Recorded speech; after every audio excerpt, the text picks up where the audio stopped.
So, hi everyone, my name is Janelle. I'm the creative director here at Thirst. This is Byron, my husband, and the interim youth director here at Thirst. So, today is Thursday, December 1st, and we are in the week of peace. And so today we are reading Luke 1:76 through 79. And you, my child, will be called a prophet of the Most High, for you will go on before the Lord to prepare the way for him, to give his people the knowledge of salvation through the forgiveness of their sins. Because of the tender mercy of our God, by which the rising sun will come to us from heaven, to shine on those living in darkness and the shadow of death, to guide our feet into the path of peace. So these verses are Zechariah prophesying about John the Baptist, which, first of all, I just love John the Baptist because who lives in the desert wearing camel skin and eating locust? Apparently John the Baptist does. But it's also such an interesting parallel, the way that he was related to Jesus. He also was a miraculous birth, and he was the one preparing the way for Jesus. They have such an interesting relationship together.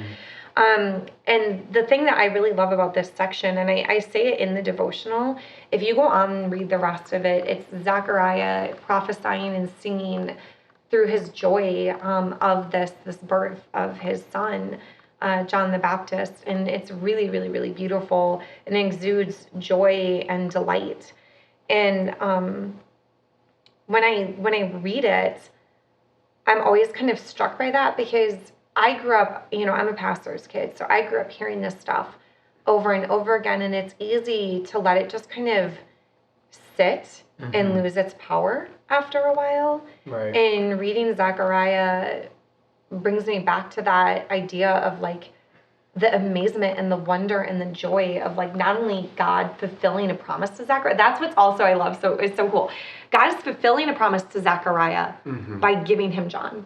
Yeah. But then he's also fulfilling the promise that he made in the Old Testament, because John is a part of the prophecies in the Old Testament of Jesus coming. So it's such a cool way that all that stuff ties together. And then again, just going back to his relationship with Jesus. Right, totally. And what excites me about, like, there's just something when I read this, it makes me think of that we also get to kind of share in this as well. Like at verse 77, when it says to give his people the knowledge of salvation through the forgiveness of their sins, right away I'm like, oh, that's something like we get to partake in as well as followers of Christ, to go out to all people and just like give them the knowledge that, hey, salvation is at hand through Christ, because of the tender mercy of our God. Even though we were his enemies, we know he loves us, because even at that point he laid down his life for us, for our forgiveness. And it's just something, just reading this, and just as it goes on, to shine on those living in darkness and in the shadow of death, to guide our feet into the path of peace. And that's kind of like our mission, to go out to those people that are in darkness and in those hard moments or in those hard times, to bear their burdens with them and to share the good news, and to bring light and to bring peace into people's lives. It's just such an exciting thing.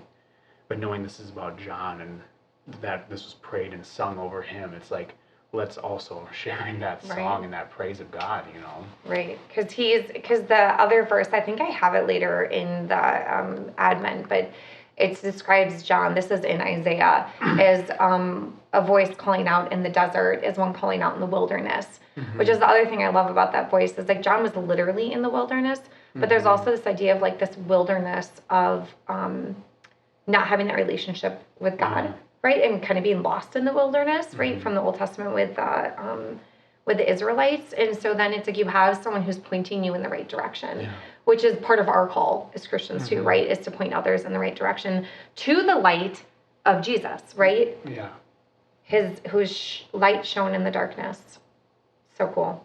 Anyways, okay, so that is Luke 1:76 through 79. You have the questions at the bottom here. And again, you can go to thirstobri.com/advent and grab the digital version there if you need it.